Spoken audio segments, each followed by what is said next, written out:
پاکستان میں جو لڑکیاں گھر سے بھاگ جاتی ہیں اور وہ بھاگ کے پھر جا کے نکاح کرتی ہیں، پھر ان سے جو اولاد پیدا ہوتی ہے، صاف بات ہے کہ جب نکاح نہیں ہے تو اولاد بھی حرامی ہوگی۔ لیکن ایک بات یاد رکھیں،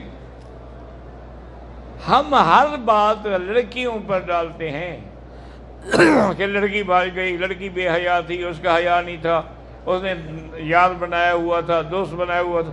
لیکن کبھی ماں باپ سے بھی پوچھا ہے کہ لڑکی کی عمر 20 سال ہو گئی، تم نے شادی کیوں نہیں کی؟ بھئی تمہاری بھی کوئی ذمہ داری تھی کہ نہیں تھی؟ اسی لیے ایک شادی جو ہے حضور پاک نے سیدہ عائشہ سے اس وقت کی ہے جو عمر 9 سال تھی، تاکہ امت کو سبق ملے کہ جتنا جلدی سے جلدی ہو سکے آدمی بچوں کی شادی کر دے، تاکہ ان کو گناہ کا جذبہ ہی پیدا نہ ہو، خواہش بھی پیدا نہ ہو، اور وہ خود بھی بچ جائیں اور اپنے ماں باپ کو بھی گناہوں سے بچائیں۔ تو اگر ان میں تمہارا کوئی قصور نہیں ہے، لڑکی نے زیادتی کی ہے، اب یہ دیکھنا پڑے گا کہ اس کی عمر کتنی ہے۔ اگر اس کی عمر 20 سال 22 سال ہے تو اس نے جا کے عدالت میں بیان دے کے نکاح، اس کا نکاح ٹھیک ہے، پھر وہ حرامی تو نہیں ہے۔ ہاں یہ ہے کہ اگر وہ لڑکی بالغ نہیں تھی، اس سے بیان لکھوایا گیا، اور وہ لکھنے والے بھی ہوتے ہیں اور دستخط کرنے والے بھی ماشاءاللہ آج کل ہر قسم کے موجود ہیں، وہ تصدیق بھی کر دیتے ہیں کہ میرے سامنے آ کر اس لڑکی نے بیان دیا، میں نے دیکھا اس کی عمر 20 سال سے زیادہ لگتی تھی، حالانکہ وہ ہو چاہے 16 سال کی۔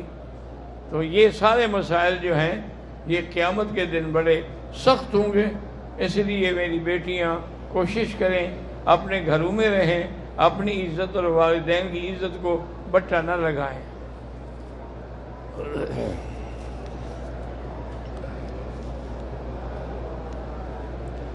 مولانا محمد علی شاہ صاحب پپلی راجن کے یہ کہ بہت بڑے عالم تھے، بہت بڑے بزرگ تھے، اور شیعہ کے خلاف یہ بہت بڑے مناظر تھے۔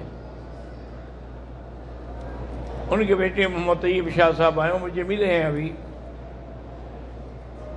اور یہ میرے معلومات کی حد تک یہ ہے کہ میرے والد صاحب سے بھی کوئی کتابیں پڑھی تھیں انہوں نے، اور وہ خود بھی بڑے ماشاءاللہ عالم تھے اور بڑے بہادر عالم تھے، اور شیعہ کے خلاف بڑے مناظر تھے۔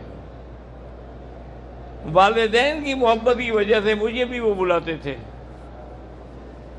لیکن کہتے تھے بات یہ ہے مکی صاحب کہ تم نے 1 ہفتہ مجھے دینا ہے، یہ 1 دن والی دعوت میں نہیں قبول کرتا، کہ تم لوگوں کا کوئی اعتبار ہی نہیں کہ اس دن اگر نہ آؤ تو میری تو عزت گئی نا۔ 8 دن ہوں گے تو چلو کسی دن تو آ جاؤ گے نا۔ تو پھر وہ 8 پروگرام رکھتے تھے ایک ہی اشتہار میں کہ آج یہاں ہے اور کل وہاں ہے اور پرسوں وہاں ہے، اور پھر وہ میرے ساتھ رہتے تھے ماشاءاللہ، اللہ ان کی قبر پہ کروڑوں رحمتیں کرے۔ ایک جگہ تقریر فرما رہے تھے، میں بھی ساتھ بیٹھا ہوا تھا، تو تقریر میں انہوں نے فرمایا کہ شیعہ جو ہیں، شیعہ ہوتا ہی تب ہے جب تبرہ کرے، صحابہ کو گالیاں دے، ورنہ شیعہ تو نہ ہوا۔ ایک آدمی بیٹھا تھا، اس نے کہا کہ حضرت، کھڑا ہو گیا جلسے میں، مجھے جو مرضی آئے قسم دلا دے، میں شیعہ ہوں لیکن میں نے کبھی صحابہ کو گالی نہیں دی۔ آپ نے کہا مجمع والوں سے کہا، بھائی لوگوں بات سنو، تم نے کبھی کتا گونگا دیکھا ہے؟ اگر کتا گونگا ہوتا ہے تو یہ سیکھ کہہ رہا ہے، کتا تو گونگا ہوتا ہی نہیں نا۔ تو اب جناب بیچارہ مرد بیٹھ گیا آرام سے، پھر اس کو ضرورت نہیں ہوئی بولنے کی۔ بڑے بہادر آدمی تھے، اللہ ان کی قبر پہ کروڑوں رحمتیں فرمائے۔ ہمارے ساتھ تو ان کو بہت اولاد کی طرح پیار تھا نا جی۔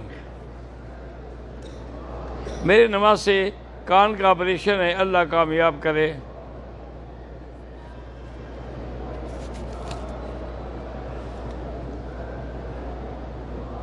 ایک لڑکی جس کا نام ملائکہ ہے وہ کینسر میں مبتلا ہے، اللہ شفا عطا فرمائے۔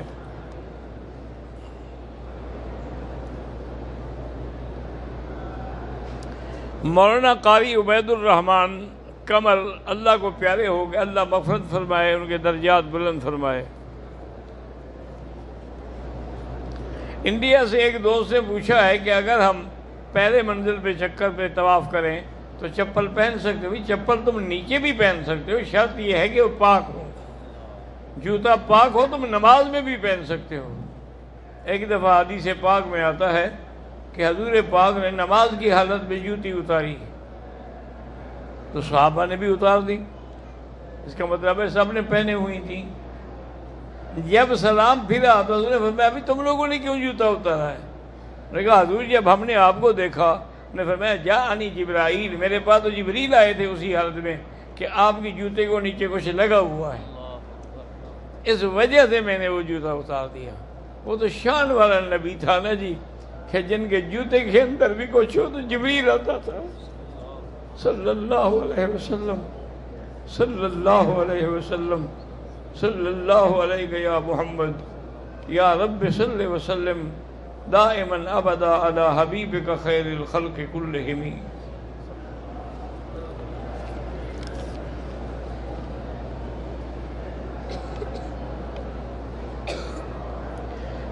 خواجہ محمد صاحب ہیں، دو بھائی ہیں، شادی کی اولاد نہیں ہوئی، اللہ ان کو اولاد نرینہ عطا فرمائے۔ ویسے بزرگوں نے یہی لکھا ہے کہ اگر سورۃ یوسف پڑھ کے دعا مانگی جائے تو اللہ اولاد دیتے ہیں، لیکن علاج بھی کرائیں، دوا بھی ہو دعا بھی ہو۔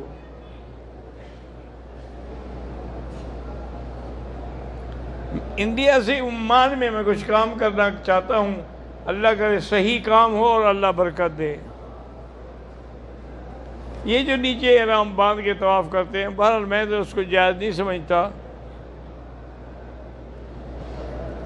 انڈیا سے شمیم بی بی بہت بیمار ہے، اللہ شفا عطا فرمائے۔ خالد محمود کی والدہ بیمار ہے، اللہ شفا عطا فرمائے۔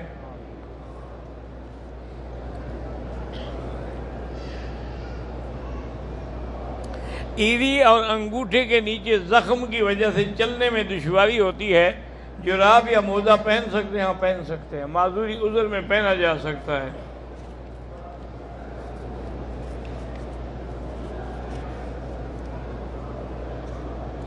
جلدی امراض جو ہے میرا بھائی، ان کا ایک ہی وظیفہ ہے سورۃ الفاتحہ، چونکہ یہ شافیہ بھی ہے، وافیہ بھی ہے، کافیہ بھی ہے۔ تو سورۃ الفاتحہ پڑھ کے پورے بدن پہ ہاتھ پھیرا کریں اور سورۃ فاتحہ پڑھ کے پانی پہ دم کر کے پیا کریں، یہ ہر بیماری کا علاج ہے۔ سمیع اللہ ولد رحمت اللہ ڈیرہ اسماعیل خان سے نوکری کا معاملہ ہے، اللہ آسان کرے۔ عبدالستار میرسی سے ہیں، اللہ پاک ان کو اور ان کی بہن کو اولاد عطا فرمائے۔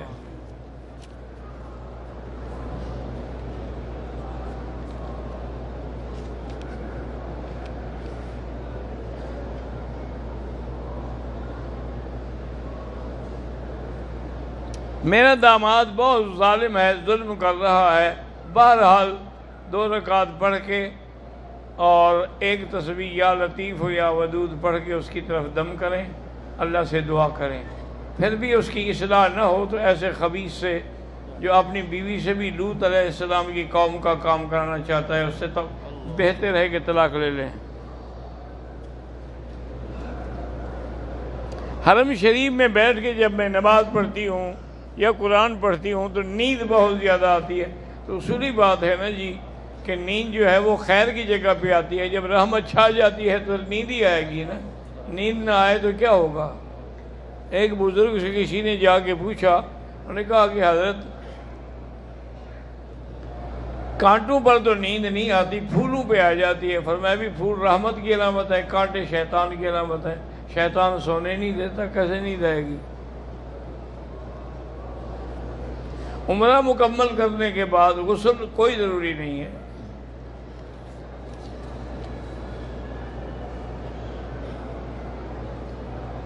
ایک حاجی نے عمرہ کیا، حلق نہیں کیا، سلے ہوئے کپڑے پہن لیے 5-6 گھنٹے کے بعد حلق کیا، دم پڑ گئی۔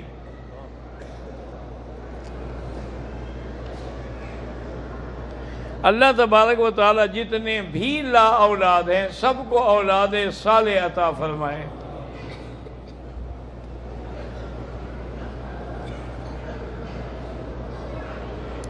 اللہ تبارک و تعالی تمام بیماروں کو شفا عطا فرمائے۔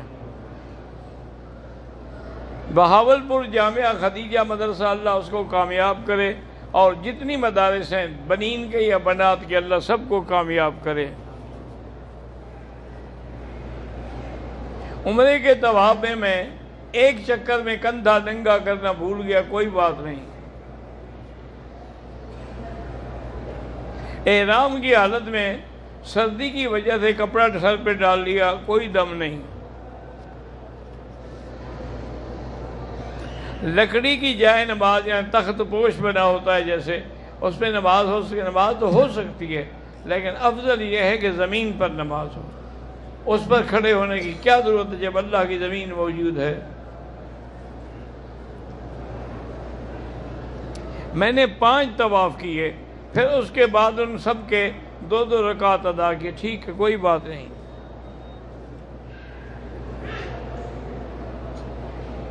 اگر ہم احرام کی دونوں چادریں اتار لیں غسل خانے میں جا کر تاکہ خراب نہ ہوں، وضو کر کے پھر باندھ لیں، کوئی بات نہیں۔ حضور صلی اللہ علیہ وسلم کے وجود مبارک کے ساتھ روح کا تعلق ہے، ہاں بالکل تعلق ہے۔ وہ تو باب حدیث میں ہے کہ جب بھی مردہ ہوتا ہے تو عاد روحہ الی جسدہ، اس کے روح کو جسد کی طرف لوٹایا جاتا ہے۔ تو اللہ کا نبی تو مقام ہی الگ ہے۔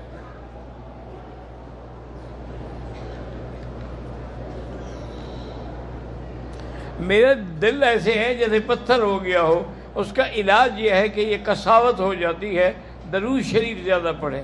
جب درود شریف پڑھیں گے تو دل کی جو سختی ہے نا، جو کساوت ہے، وہ دور ہو جائے گی۔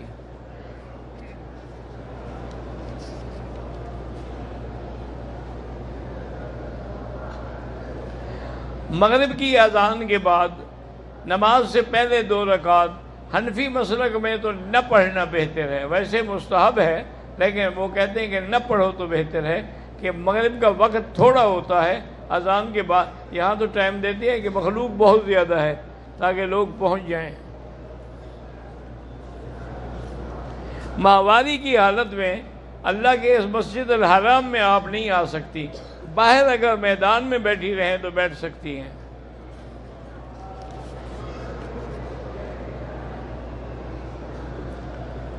مجھے ماہواری آ گئی ہے، 2 دن کے بعد ہم نے جانا ہے۔ طواف زیارت نہیں بیٹی، طواف الوداع کا پوچھ رہی ہیں آپ، تو آپ کے لیے طواف الوداع معاف ہے۔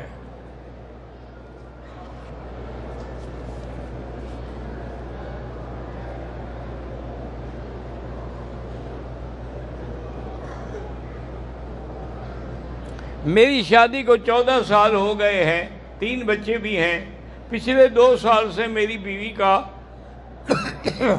غیر مرد سے تعلق ہے، اب طلاق دوں تو پھر بچوں کی پریشانی۔ بہرحال حل تو میرا بھائی شریعت میں یہی ہے، قتل کرنے کی اجازت نہیں، حل یہی ہے کہ آدمی طلاق دے دے، بڑے بچوں کو اپنے پاس رکھے۔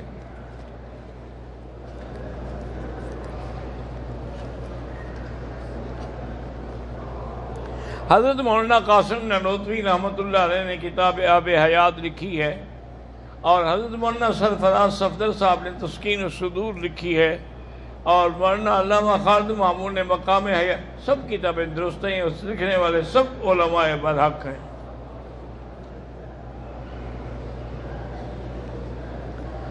حیات برزخیہ کا عقیدہ رکھنا جو ہے وہ شرک نہیں ہے۔ میں نے کہا تھا کہ وہ اس کو حیات برزخی کا عقیدہ سمجھ کے رکھتے ہیں، شرک تو میں نے نہیں کہا۔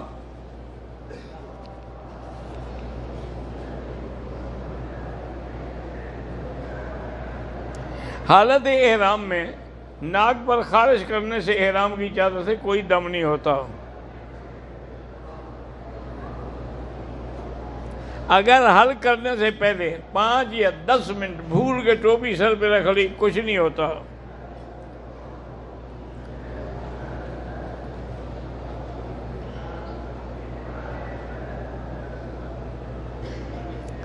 ایک خاتون مدینہ طیبہ سے مکہ آئی ہیں، میقات سے عمرے کی نیت نہیں کی، بھول گئیں، ہوٹل میں آگے سو گئیں، منہ پر کپڑا بھی ڈال لیا، ابھی بھی عمرہ نہیں کر سکیں۔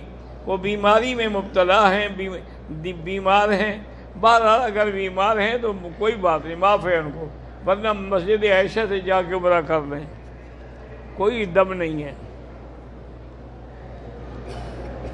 پنجاب پاکستان میں ڈینگی بخار کا عذاب پھیلا ہے، اللہ سب عذاب رفع فرمائے، اللہ تبارک و تعالی تمام بلائیں اور وبائیں رفع فرمائے۔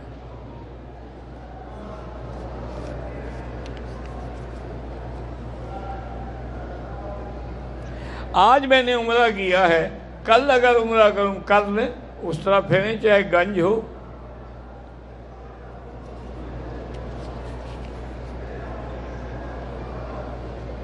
ہرنیہ کا مجھے تکلیف ہے، اللہ شفا عطا فرمائے۔ حرم شریف میں بھی اگر ہم قضا نماز پڑھیں، ویسے تو ایک فرض نماز کا ثواب ملتا ہے، قضا کا ہے، نفلوں کا نہیں ملتا، لیکن ہمیں اللہ سے یہی امید ہے کہ اللہ اس کا بھی ثواب دیں گے۔ حج ادا کرنے سے حقوق العباد معاف ہو جاتے ہیں؟ بالکل معاف نہیں ہوتے، وہ ادا کرنے پڑیں گے، ورنہ تو یہی ہوگا کہ لوگ کروڑوں کھا جائیں گے اور لاکھوں خرچ کر کے حج کر لیا کریں گے۔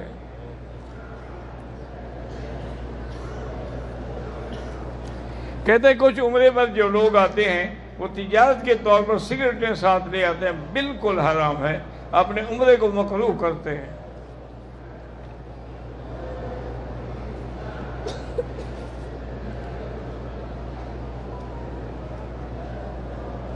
کہتے جی کہ پاکستان میں کچھ علماء کرام ہیں جن کے بیان کرنے کے ریٹ ہیں مقرر، کسی کا 1 لاکھ ہے، کسی کا 2 ہے، کسی کا کچھ ہے۔ وہ علماء نہیں ہوتے، وہ کاروباری لوگ ہوتے ہیں، وہ ان کو علماء نہ سمجھیں۔ علماء حق تو وہ ہوتے ہیں جن کو پیسے کی غرض ہی نہیں ہوتی۔ حضرت مولانا عبدالشکور لکھنوی رحمۃ اللہ علیہ کی ایک جگہ تقریر تھی شیعہ کے خلاف۔ اتفاق یہ ہے کہ تقریر ختم ہوئی تو 2 آدمی آئے، انہوں نے دیکھا کہ یہ ابھی آ رہے ہیں۔ وہ آئے اور انہوں نے کہا کہ حضرت ہم اتنی دور سے پیدل چل کے آئے کہ ہماری قسمت نہیں تھی آپ کی تقریر سننے کی، اور انہوں نے بیٹھ جاؤ۔ پھر وہ پوری تقریر 1.5 گھنٹے کی صرف 2 بندوں کے لیے دہرائی کہ یہ بندے ناراض نہ جائیں مجھ سے۔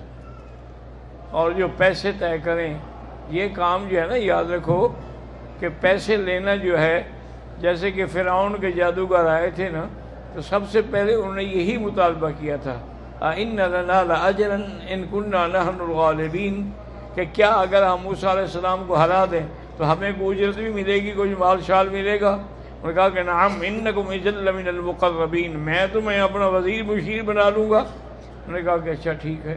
اللہ نے مہربانی کی کہ وہ جناب جادو میں بھی ہار گئے اور مسلمان بھی ہو گئے، وہ الگ بات۔ تو اس لیے علماء نے کہا جو پیسے مانگے سمجھو کہ وہ انہی کا ساتھی ہے، اور پیغمبر کی شان یہ ہے کہ لا اسألکم علیہ اجرا، کہ میں کچھ تم سے نہیں چاہتا، ان اجری الا علی رب العالمین، میرا اجر میرے خدا پر ہے۔ تو جو نہیں مانگتے نا ان کو بھی خدا دے رہا ہے۔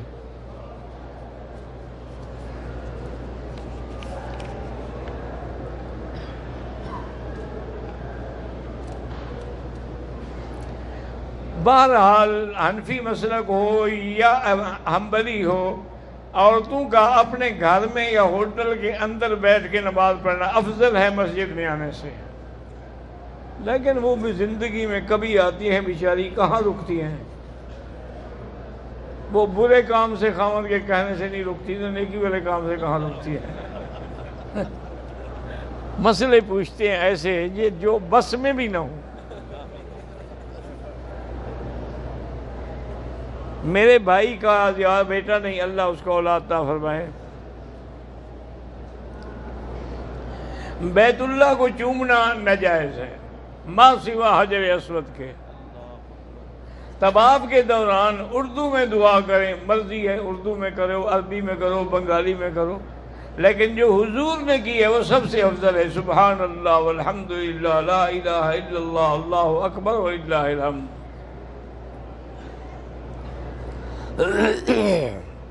میری اور میری اہلیہ والدین کی طبیعت نسأل اللہ شفا عطا فرمائے۔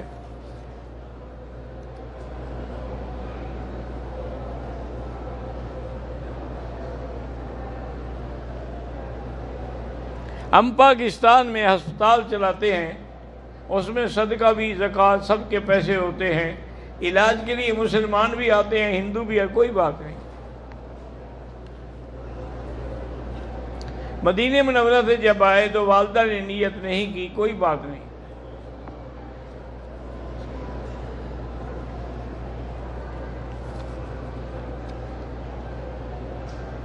عمرے کے لیے جو لوگ ایسے بہانے کی چادر باندھتے ہیں، میں تو جائز نہیں سمجھتا۔ ملک بہادر خان ڈلو والے بہرحال ان کو بھی اللہ ہدایت دے۔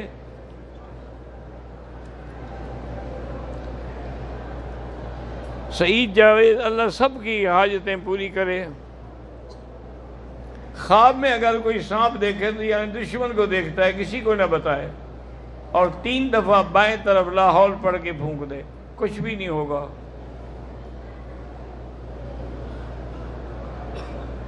میڈیسن کمپنیاں جو ہیں وہ ڈاکٹروں کو 25% کمیشن دے۔ کمیشن کہاں ہے؟ حرام ہے۔ ادھر مریض سے کماتے ہیں، ادھر کمپنی سے بھی کماتے ہیں۔ یہ کسائی ہیں یا ڈاکٹر ہیں؟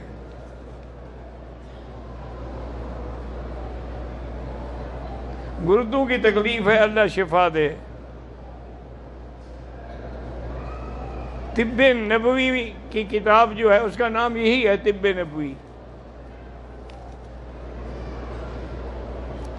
عصر کے بعد طواف کریں، حنفی مسلک میں 2 رکعت مغرب کے بعد پڑھیں۔ عورت نے عمرے کے دوران چہرے پر نقاب لگائے رکھا، بہرحال آئندہ ایسا نہ کرے، ایسی چیز باندھ لے آگے کہ چہرے کو کپڑا نہ لگے۔